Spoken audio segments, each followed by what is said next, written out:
Welcome to the Friday edition of Unexpected Points, your podcast for all things NFL analytics. Today, I'm going to dive into the Browns-Broncos matchup for last night and the performance of running backs don't matter King, D'Ernest Johnson.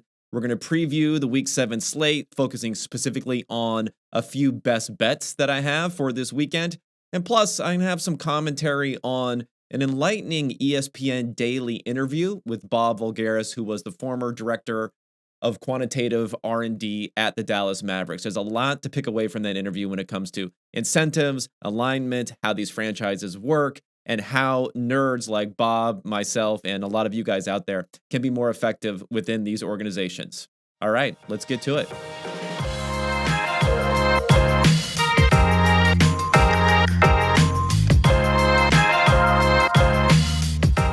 Okay, welcome everyone.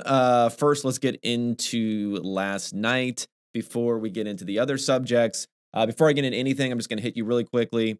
25% off PFF, promo code unexpected. I know I hit you with that all the time, so you guys know about that, but we want to make sure everyone has the ability to get into a lot of our tools for that low price.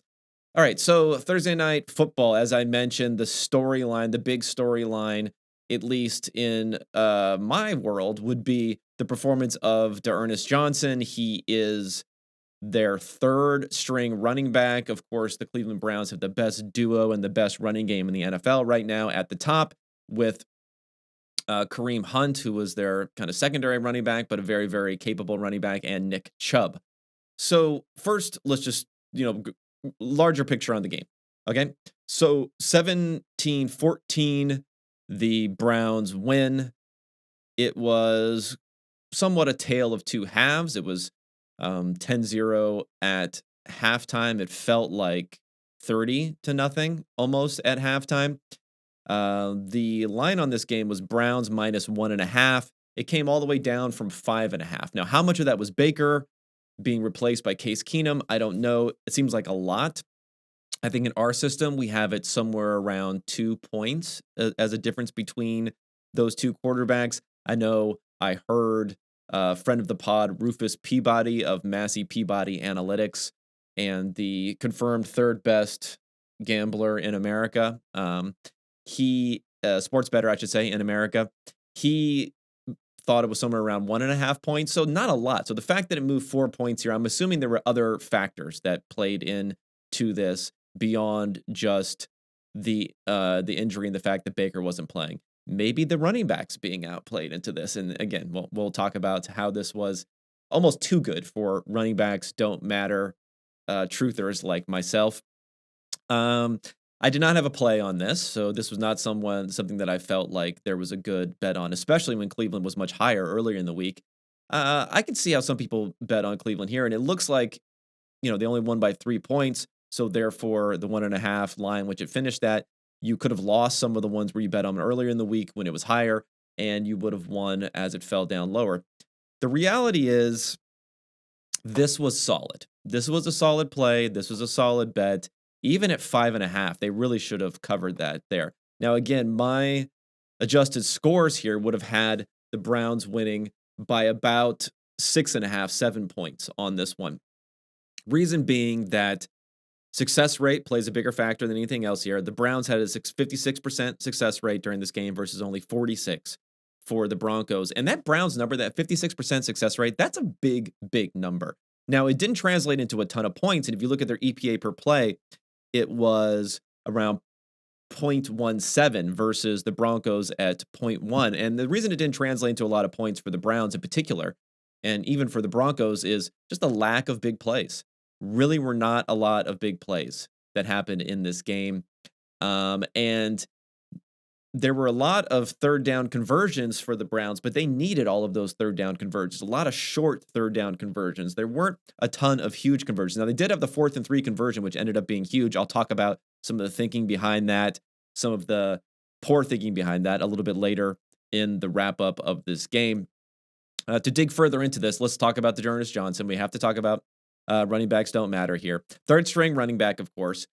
And when you look at this guy, he almost embodies why you don't need to pay up for running back performance. Now, when Nick Chubb had his contract extension in the offseason. I said I was fine with it. Again, I talked about this somewhat with Derrick Henry last week. I said I was fine with that one too.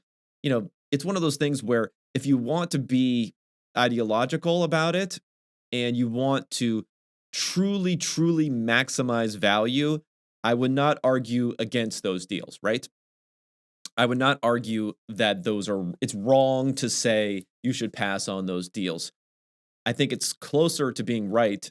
That's closer to being right, saying you should pass on those deals than it is to say that it's going to be a value to sign those contracts. But I fall into this middle space where I'm okay in all directions, depending upon the cap situation of the team. The Browns, a little bit more challenging because they already have the most expensive offense in the NFL without Baker on a veteran contract either.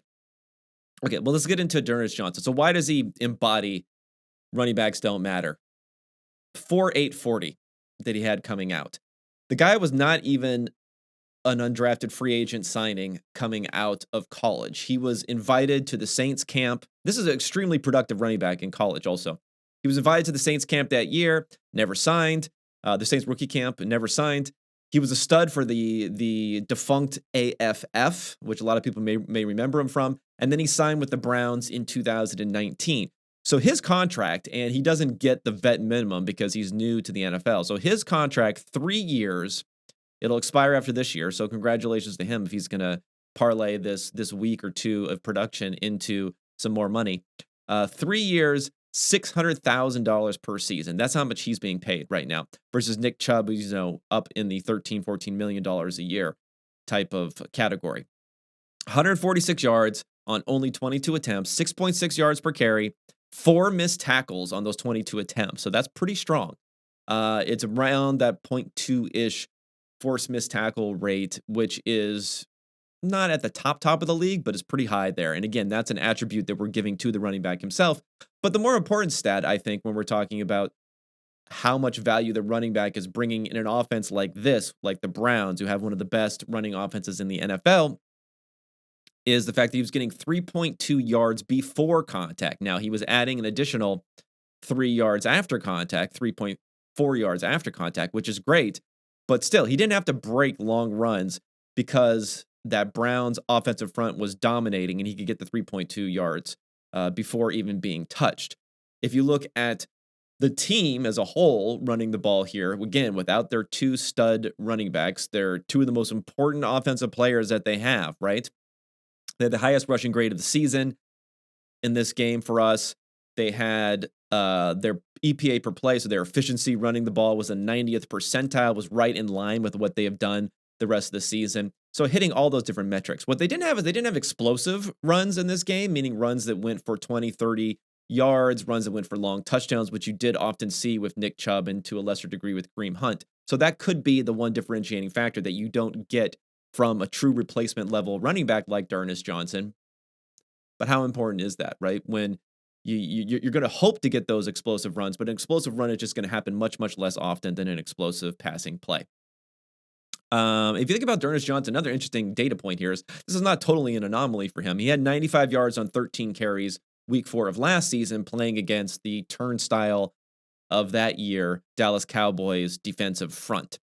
And I could see how people will talk themselves into Johnson having attributes that fit in with this system. I'm already seeing the name of good old Alfred Morris out there as a comparison. For those who know, Morris was a UDFA who ended up falling into a starting role and led the league, I believe, in rushing yards as a rookie. Again, not a fast guy, a cutback type of runner, good vision for whatever that means.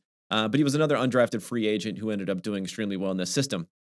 So even if you can point to D'Ernest Johnson as having attributes that fit into this system, so even if we're saying that he might be better in some ways than your average replacement level running back, I don't think that invalidates the theory that these guys are replaceable in this system because obviously the NFL is not valuing this. In a system that is growing throughout the NFL, a lot of people are using this Shanahan type of system throughout the NFL. Even though that's true, you're going to have guys like D'Ernest Johnson because they're not as fast. because they're not seen as being as athletic as your top running backs. They're going to continue to be readily available going forward. Look at Elijah Mitchell, and he's someone who's been productive, though injured, as a rookie for the San Francisco 49ers. Again, these guys are just available. It's not that they're not talented. So I think that's the thing. We're not saying that untalented running backs can step in and do well. We're just saying there are lots and lots of talented running backs. There are lots of running backs for cheaper that you can get to fill certain roles in certain systems. And that's why D'Ernest Johnson is our, he's our running back of the week here. I think that's pretty safe that he's going to be the Nerds running back of the week for everyone so far this year. There are a couple other plays I want to talk about that may have gone under the radar first before I get to the big fourth down call. And this one is really under the radar. This is not a huge thing here, but I love it from a strategic standpoint, right? And that is that near the very end of the game, the Browns were trying to run out the clock. So they got a first down with 2 minutes and change to go.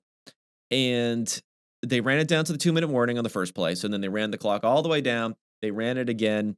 They got to, I don't remember what it was, 2nd and 7. They ran it again after running it all the way down. They got to 3rd and 2. But before they ran that 3rd and 2 play, and you want to run the clock as far down as you possibly can, right? But the problem is, it's 3rd and 2. If you snap it with 1 second left to go, 2 seconds left to go, the defense is kind of primed and ready to go right at that moment. So I really love that Cleveland took a timeout here and looked like they were going to run a play. Now, it didn't end up working, and in fact, this weird thing happened on the next play where David Njoku got a legal motion call and a bonehead call, and there were a few of these bonehead calls which helped keep the score down for the Browns in this game. Alignment mostly was the problem there.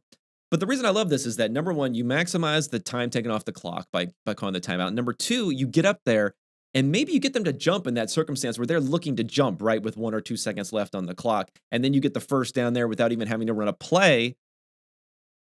But what ended up happening, of course, is they got this weird penalty on the next play. They would move back to 3rd and 7. And then our stud running back, best running back in the NFL, D'Ernest Johnson, picked up 8 yards and completed the game there. So I thought that was a really interesting and great use of a timeout. I mean, Stefanski, this guy, he continues to have really great minor usages where you're getting potential free win probability and free wins. Could have got a free closing out the game there, not having to convert that 3rd and 2 by trying to draw them off sides there and then using the timeout, because you're not going to need those timeouts. They had 2 timeouts remaining. You weren't going to need those timeouts in this game. There's basically no scenario under which you would have, missed the field goal and then the other team would have scored that you would have had enough time there to really need 2 timeouts there at the end of the game. So there was no risk in using that timeout there. So I love that play by Stefanski. Again, a little thing, not, the end of the world, not going to change or sway the game in all different directions, but a very little thing that I thought was great. The bigger thing is there's a really interesting dynamic that I saw, and I'm not trying to drag this reporter too much, although maybe I'm dragging him a little bit here, and that's Jake Trotter, who is the ESPN NFL Nation, whatever they call their grouping of different beat reporters for the Cleveland Browns, and he was getting jabbed a bit by a Cleveland fan talking about Cleve TA, you may see on Twitter. He has his own, he's a big Browns fan. He has his own betting Substack, I believe, which is pretty interesting. And he was jabbing Trotter about the fact that they went for this 4th and 3 and then converted. So just to give you the parameters, the particulars here, this is when they were up by 3 points. It was in the 3rd quarter, near the end of the 3rd quarter. So the Browns are only up by 3 points. So if they kick the field goal there, they're 6 yards away. They're on the 6-yard line about to score. They kick the field goal there, they're up by 6 points. But again, it puts them in a position where maybe they can actually go down by a point. You're not extending the score of the game, right? So 4th and 3, 6 yards away. They decide to go for it. Case Keenum goes back to pass, can't find anyone, scrambles, breaks a couple tackles, and luckily picks up the 4th down. But what was interesting about it is, so Jake Trotter was getting some shit about this because he said, "Oh, I thought you said they should stop going for it in these situations." And his response, which I think was really interesting, and this kind of falls into a lot of this analytics talk. His response he said, "I never said they should stop going for it. Said they need to start converting if they're going to keep going for it there." So, we have this a little bit backwards here. It's the thinking of you better get it if you're going to go for it. Well, yeah, like if I knew I was going to go for it, if I knew when I was going to get it and I knew when I was going to fail, then that would be pretty easy to decide when you're going to go for it or not. And the reason that Stefanski has been so impressive this year, and this contrasts a little bit with Brandon Staley, what I mentioned about him, although I still believe in Staley, he's getting heaped all this praise for going for it on fourth down all the time, but they're making it all the time, right? It's a little bit easier there. Stefanski had the opposite situation this year. The Browns had going into this game had 16 fourth down conversion attempts, most in the NFL. They only converted on 7 of those, and these are mostly short conversions that they were not converting on. They had negative 22 expected points that they lost. So they lost 22 points basically, not converting at a rate that you would have expected from that area. Again, the Chargers going into last week at least were off the charts on how many they had gained. So Stefanski's getting all of this shit for the fact that he's going for it and not converting these fourth downs. And of course, when you don't convert on fourth downs, everyone says, "Oh, it's the play call. Oh, it's the this. Oh, it's the that." The most important fundamental thing is going for it has been right. And Stefanski continued to go for it, even in this situation where I think, according to some models, they might not have said to go for it, but I think most said to go for it in this circumstance. So he keeps on doing it even when the results aren't there, because there's nothing fundamental about the Browns offense. A great rushing offense, a high success rate offense. There's nothing fundamental about this offense that would make you say they should not be able to convert these fourth downs. And often, people point out to, well, they've had a poor conversion rate in the past, so maybe that is giving you some sort of signal. Listen, we have a much bigger data set of third and short, right? Third and short is a very similar type of situations. There's no indication there that the Browns are a bad team on third and short. They just have been unlucky on these fourth and short calls. So the fact that Stefanski is continuing to go for it proves not only a conviction, but being smart, being disciplined, sticking with the process, and while battling people like a supposedly knowledgeable beat reporter who's going to say, yeah, you can go for it, but only if you're making them. Only if you think you're going to make them should you go for it. Well, the thing is, you don't know in advance, right? You only know the probable odds of what you're modeling for your odds. And if that's telling you to go for it, you continue to go for it. You don't let a small sample. You don't let a situation where you've converted 7 of 16 and that's a failure versus if you had converted 10 of 16, it would have been a success so far on this season. Don't let that dissuade you from being great going forward and doing the right thing going forward, because that's how you win games like we saw the Browns and Kevin Stefanski win this game today. Last point on this game, Baker talk. I thought that Case Keenum was good, and that's the whole reason you sign him to a big contract, right? As someone who can come in and can execute the offense. But he didn't do anything so spectacular, I don't think, and especially only scoring 17 points. Now, like I said, it was a high success rate offense, so that 17 points is a little more muted than what it actually was, blocked kick, all that stuff. But I don't think this is going to affect Baker too much and people's opinion on him. And we'll see. What it could do is, despite the fact they have 10 days of rest, he could be out again for their next game. And if Keenum has some big plays in those, he's just not a big play quarterback necessarily, but if he has some big plays in those, it might change around. If you look at his numbers on the game, despite how poorly it started, especially for Teddy Bridgewater, Bridgewater and Keenum ended up being similar with about 0.2 EPA per play, which is a good number. But again, roughly in line with what the Browns were doing running the ball. So basically, a similar sort of formula to exactly what they would have done in this circumstance.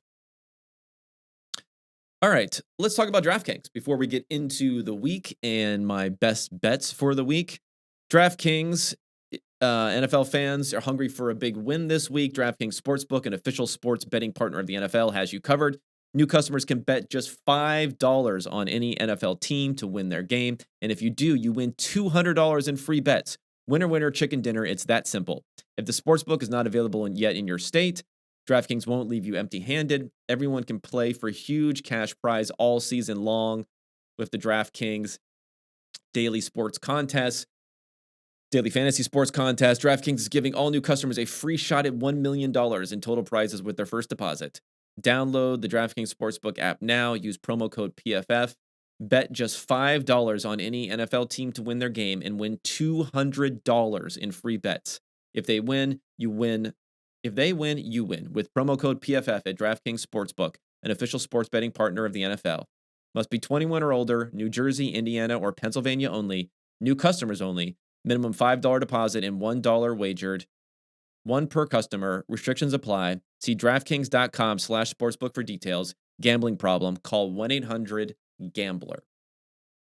Okay, let's get into the week. The previews. Okay, this week I'm going to do something a little bit different. I'm not going to go through every game. So you can assume that my predicted scores are fairly close to the lines on the games that I'm not going to cover here because I want to talk about this Bob Voulgaris, Bob situation at the end. And plus, I want to go into maybe a little bit more detail on the ones that I actually have plays on here.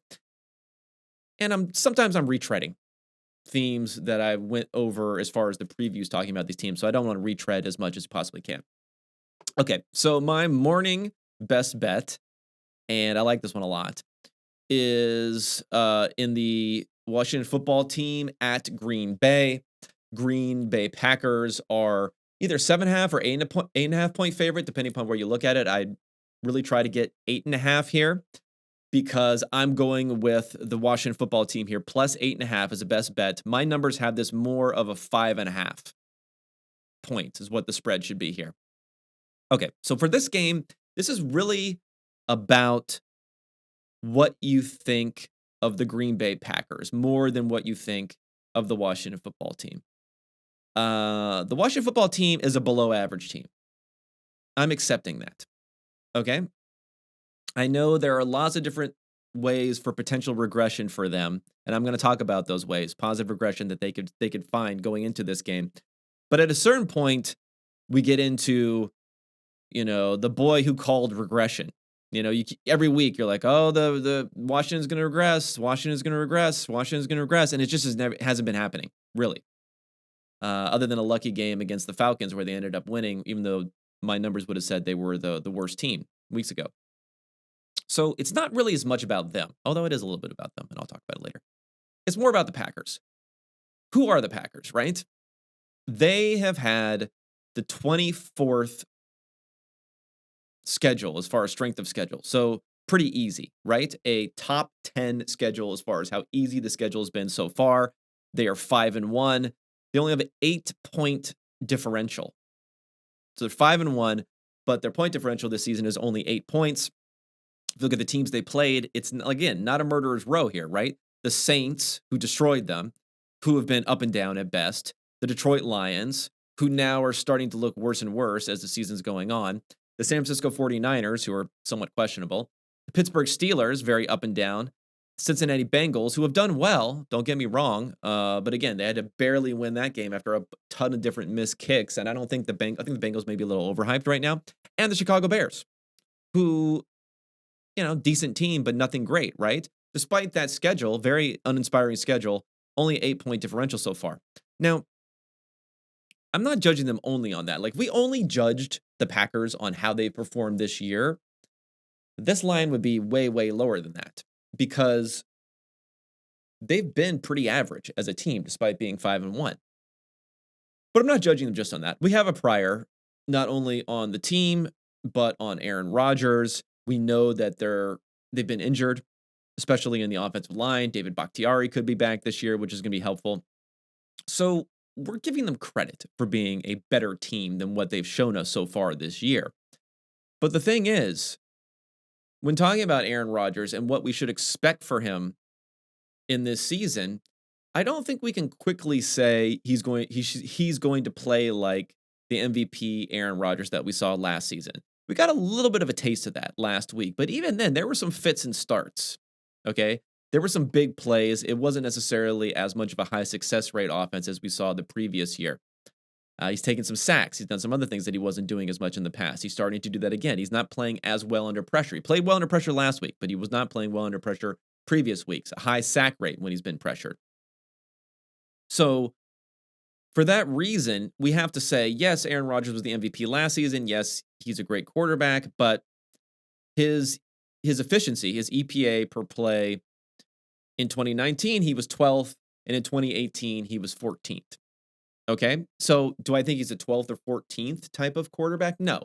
Do I think he's the MVP type of quarterback? No. I think he is solidly, probably like 5th sort of quarterback right now. Maybe more like somewhere between 6 and 10 with all of these guys now jumping into the top, like Dak Prescott, who looks better this year, like Kyler Murray, who looks better this year.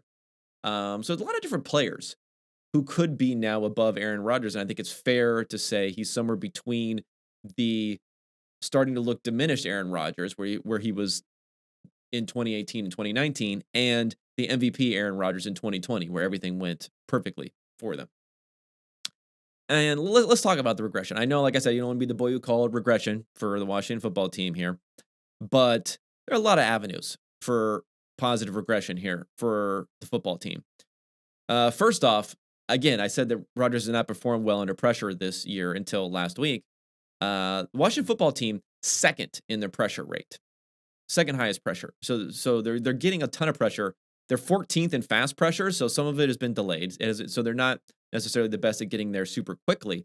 But if you look at how many points that they've gained or the offenses that they've played have lost via sacks, 29th in the NFL. So being able to translate that second best pressure rate into actual value, sack value, you couldn't almost be as poor. They're the second best in getting pressure. They're the third worst in getting value on sacks. Some of those pressures are going to start turning to sacks. Some of those pressures are going to start turning into valuable sacks like strip sack fumbles going forward. I've talked about this before for them, but it continues, and that is the defense has given up 16 third and fourth down conversions, more than what would have been expected based upon down and distance. The next closest is 9 for the Browns going into this week. So they almost have double the second worst team in the NFL in this category. And they've had a top 10 strength of schedule. I mentioned earlier how the Packers have had the 24th. They've been in the top 10, so they've had a difficult strength of schedule this year. They played a little bit better than maybe what the score indicated last week, too. So, yeah, you're going to need Taylor Heinicke not to give up turnovers. You're going to need maybe a little bit of a muted performance from Aaron Rodgers. You're going to need some of this positive regression finally to happen for the Washington football team. But again, at 8.5 points, that's a lot of points. You're over the 3, you're over the 6, you're over the 7, you're even over the 8. So, at the end of the game, if you can get this 8.5, it'll also maybe save you at the end of the game. If the football team's down by 2 touchdowns and they go for 2, down 8, don't get it and lose by 8, you can still get a win here. So this is the best bet for me. I don't have a lot this week on a shorter schedule. I only have 3. So this is one that I would definitely book in, though, is the football team plus 8.5 at the Green Bay Packers. Okay, and the rest of the morning, I don't have a lot to say. I want to touch quickly on Deshaun Watson when it comes to the Miami Dolphins and these rumors there. I don't really see. I mean, maybe this will happen, but it just seems very strange. None of this has been resolved all summer long when I wrote an article saying that the Dolphins should consider using the number 3 pick on a quarterback. I got piled on about we can't give up on Tua, you can't throw away Tua, you can't do whatever. And now, Tua's played 2 whole games. He started another where he left very, very early. 2 whole games, and now they're ready to toss him aside. I mean, he does look limited, and that's why I thought about another quarterback there, but we'll see. I mean, I'll say I do have a lean on this game of the Falcons at the Dolphins. It's one of those games where optically, I think most people are saying, how could the Falcons be a 2.5 point favorite? And I do have Miami as being the better team, slightly better team. But the problem is when you're between the 3s, right, you're just not getting a ton of value there. So I'm not going to pick it. If you really wanted to take the Dolphins plus 2.5, I'd be fine in this circumstance. I think you're going to hear a lot of people recommend that because it just sounds like had the Falcons really proven that they're worth this amount. But I'm not. It's not enough of an edge in my system to do anything. But I just want to hit on that Deshaun Watson stuff really quickly. Okay, let's talk about the second best bet that I have.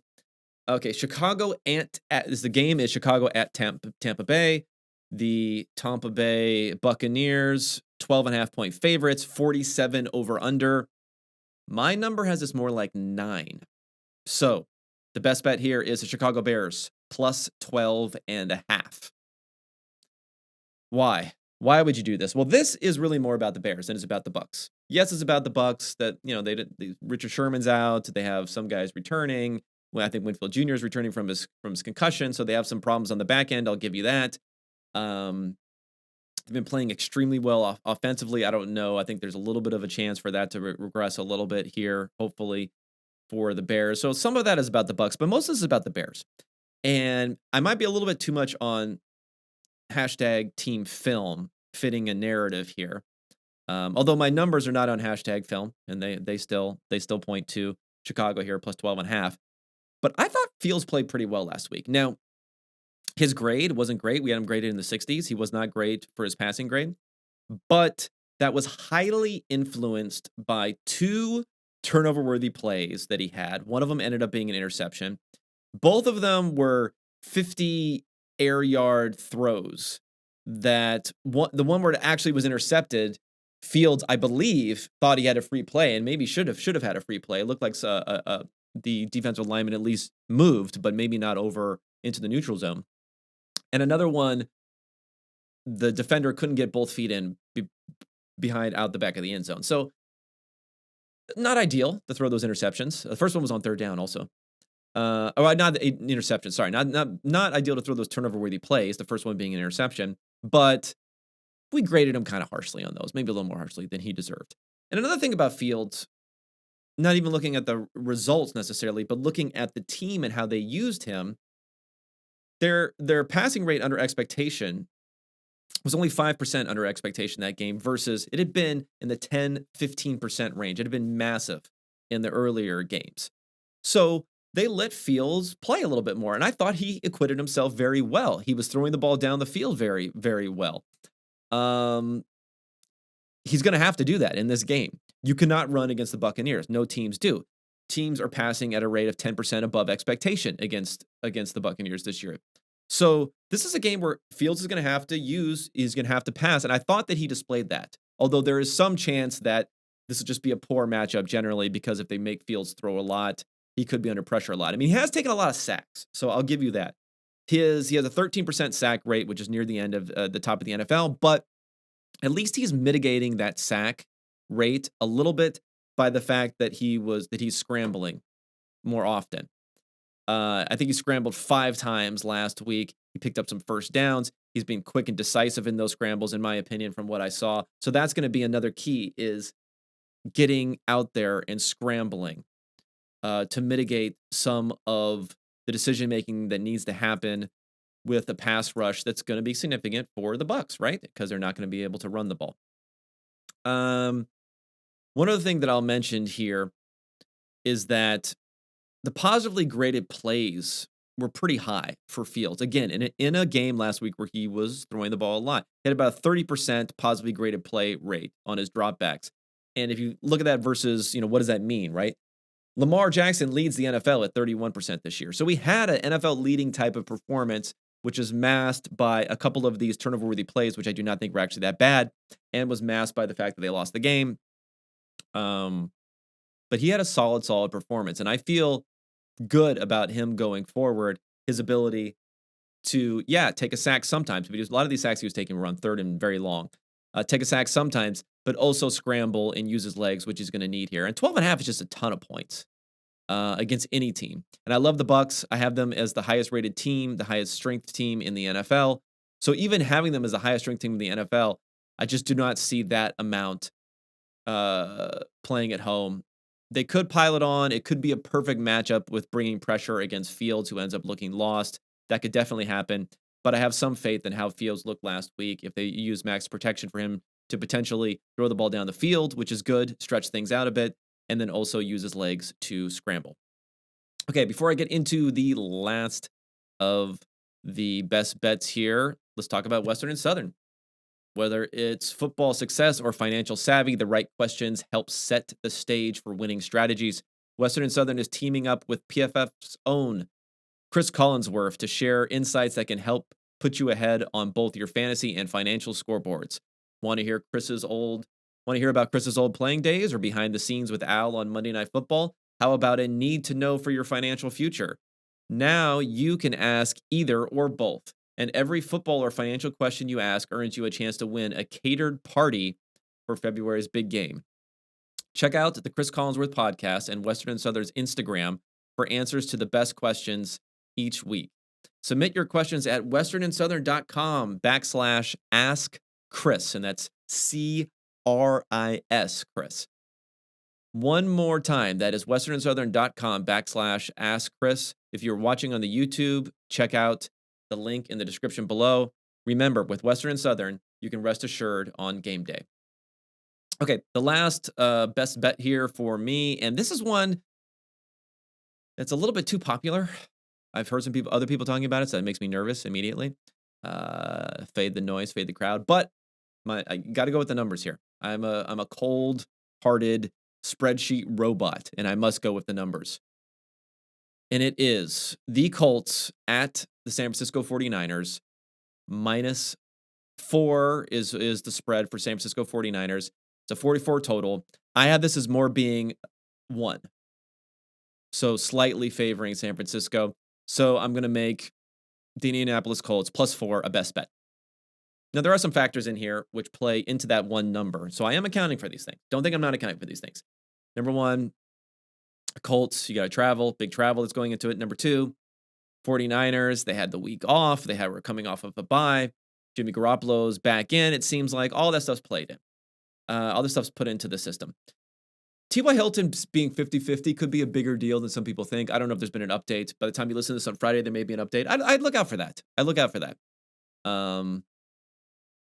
Because we saw the opening up of the offense that happened last week, a little bit the week before, but the week before was more of a jump ball to Michael Pittman. But we saw T.Y. Hilton and Paris Campbell help give a bit of that deep threat for Carson Wentz, who needs that. I mentioned in the review, he was hurt by Torrey Smith leaving and then Deshaun Jackson's injuries when he played there.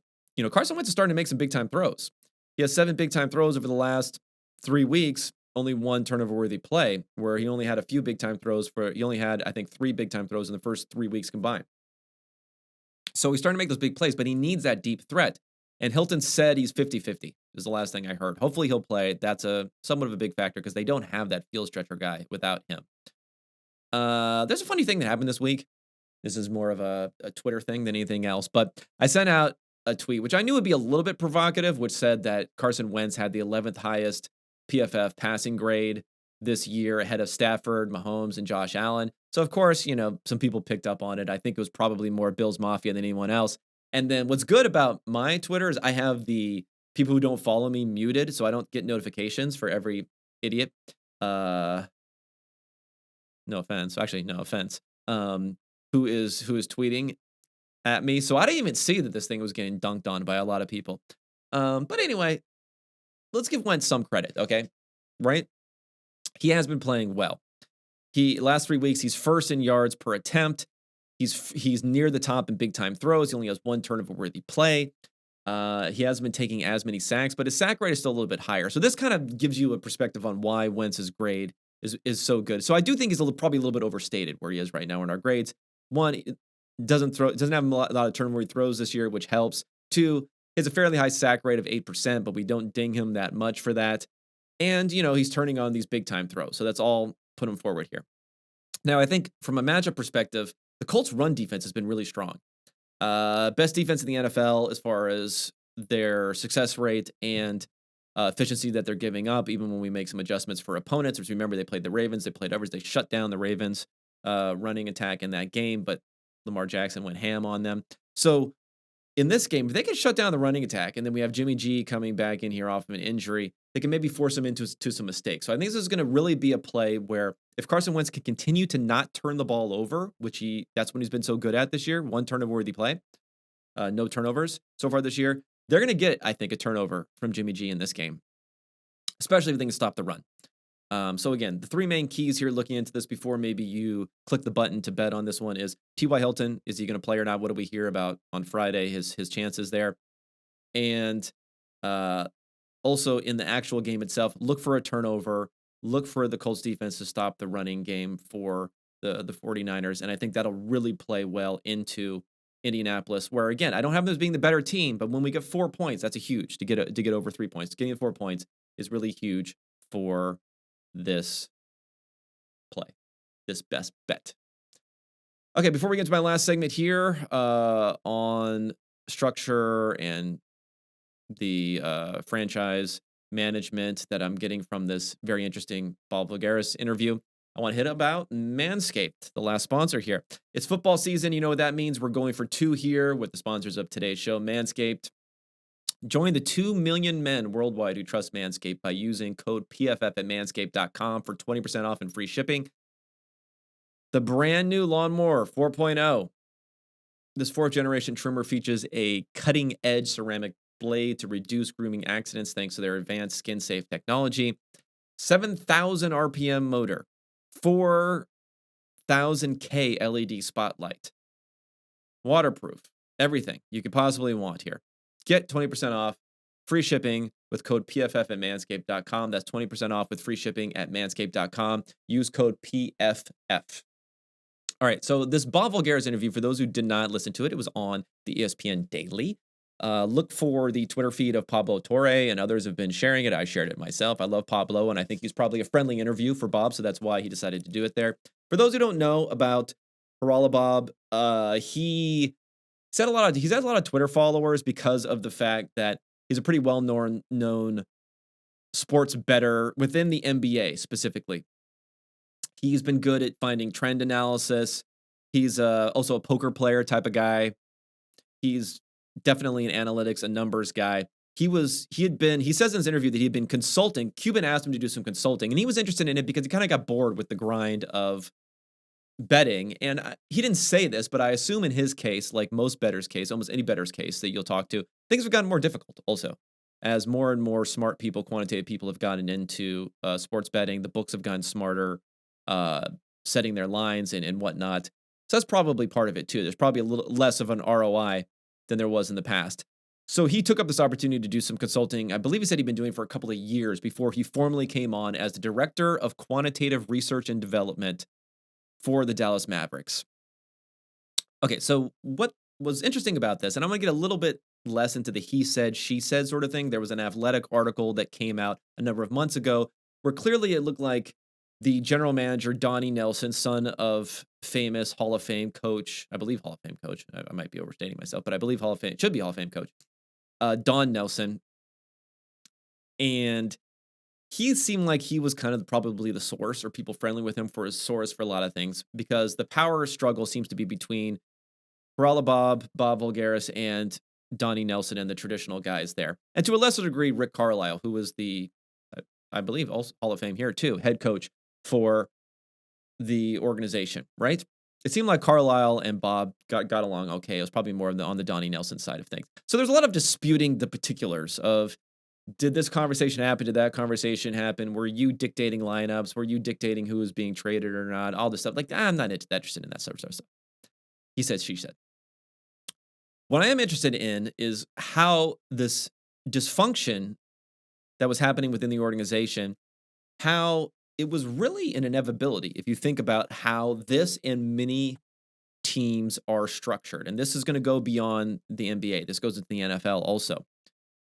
So with these organizations, one of the main problems is there are really no checks on the power of the owners. Okay? In corporations, if you're a public company, of course, there are many different public equity, right? Company, there are many different requirements that you have. You have to have a board of directors. You have to have fiduciary, system set in. You have to have compliance. You have to have all these things which are going to whittle away at the power of even people who have a controlling stake in the company. Like Mark Zuckerberg still has a controlling stake in Facebook. yeah, you're not telling Mark Zuckerberg what to do, but at least there are structures in place, right?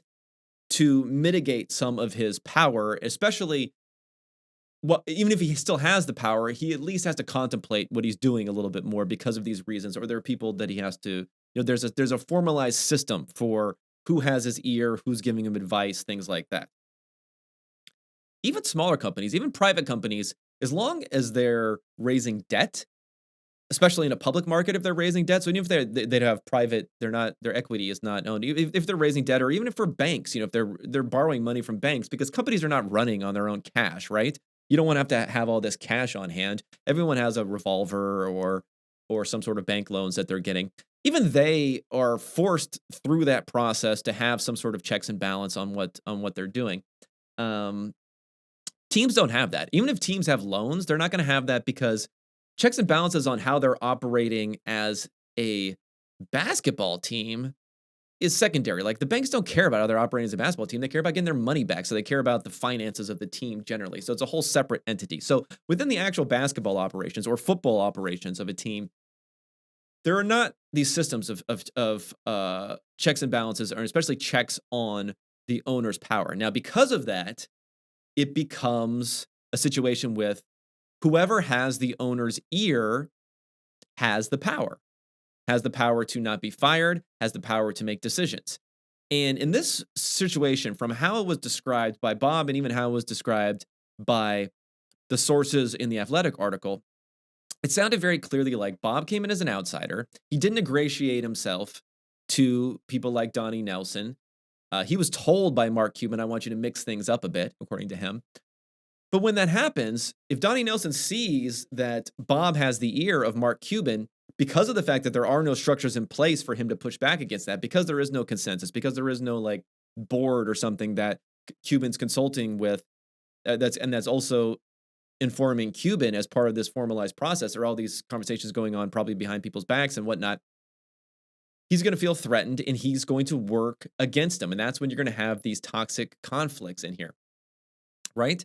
So your incentive is to keep your job. Your incentive is to gain power within an organization. And the way these organizations are structured, you are then incentivized to shoot down the other person who has the owner's ear, because there are no checks on what the owner is going to do. Okay? So it's all about incentives. We cannot expect people to act in a cordial way, in a correct way, in a moral way necessarily if their incentives are not aligned. We just can't.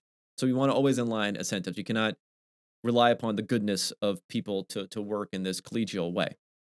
Now, what I thought was especially interesting about this is it seems like perhaps Donnie Nelson figured out, and it's pretty smart, is that the best way to influence and to try to shoot down Bob in this situation, try to win this power struggle, was not by making a more convincing argument to Mark Cuban, but was to turn the players against Bob.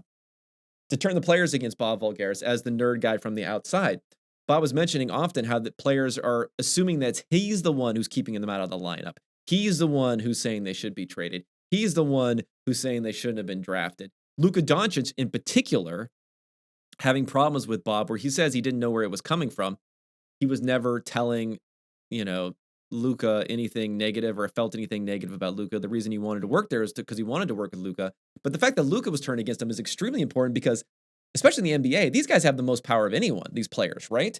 They can conceivably walk at some point. Even in the NFL, the player, even a quarterback who you think would be on that same level and may be on the same level, has more difficulty getting someone fired, because with the franchise tag and other things, it's extremely difficult to leave the team. These NBA players can leave. So because of that, it seems like as part of this power struggle, someone like Luka Doncic was weaponized by maybe the anti-Bob Voulgaris forces to push him out of there. And that's kind of what ended up happening, it seems like, even though he did sign an extension before Bob actually left the team. So again, that's something where we're not going to see it as much in the NFL side, because the players have less power, but they're gaining a little bit more power as time going on. So that's something that can happen there. But the real key here is you have to have structures built in. And I know owners are never going to want to mitigate their own power, right? But by not having checks on their power, they're actually feeding into this toxic atmosphere going on below them if you don't have the proper structure for who gets the owner's ear, who has the influence, how decisions are made, all these sorts of things. And I think that even with a smart owner like Mark Cuban, we could see the problems there, especially when you bring in an outsider where there's just an assumption that you're on the opposite side, that you're working against each other rather than working for each other, which I think is something like the Browns have really been good at this year by bringing in Andrew Berry and Kevin Stefanski, where I think they feel like they felt a kinship to start off with. They weren't against each other as maybe Sashi Brown and Hugh Jackson were before, but you can't always rely on that. It's always good to have the incentives aligned also. And the one last thing I'll say about this interview is, I guess Bob Voulgaris does not plan on working for an NBA team again, because rarely do you see something like this where someone would come out and be so open about everything. Normally you just get another article where you'd be the unnamed source pushing back against everything. So I appreciate that he came out and did this interview, and I found it very fascinating. So go ahead and listen to that on the ESPN Daily. But that's it for me this week. Thank you, everybody. Go ahead, rate and review the pod. Use promo code UNEXPECTED for your subs at PFF. And otherwise, enjoy the weekend of football, and I'll talk to you next week.